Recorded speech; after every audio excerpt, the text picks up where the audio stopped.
Baba wa mbinguni, asubuhi hii tunakuja mbele zako tukiwa wanyenyekevu, tukiwa hai kwa sababu ya neema yako, na mioyo yetu imejaa shukrani.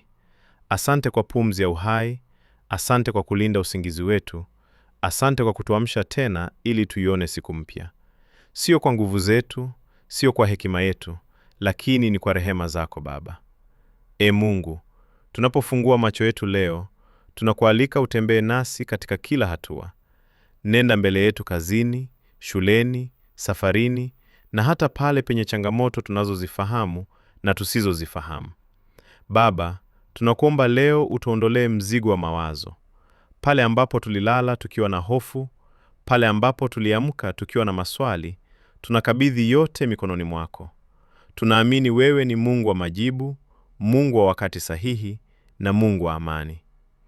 Bwana, bariki mawazo yetu.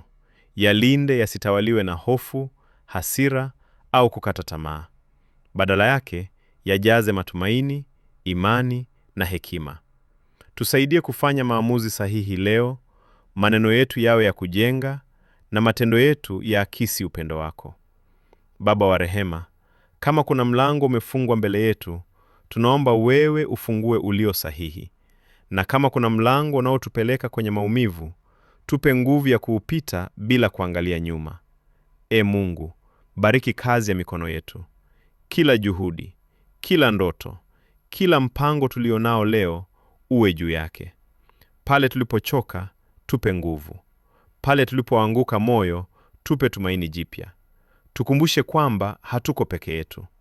Bwana, tunaomba ulinzi wako juu yetu na familia zetu. Tulinde na ajali, magonjwa na kila hila ya adui.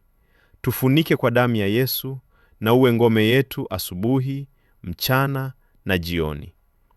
Baba, tunapomaliza maombi haya, tunaondoka hapa tukiwa na imani, tukiwa na amani moyoni, na tukiwa na uhakika kwamba leo itakuwa siku njema, kwa sababu wewe uko nasi.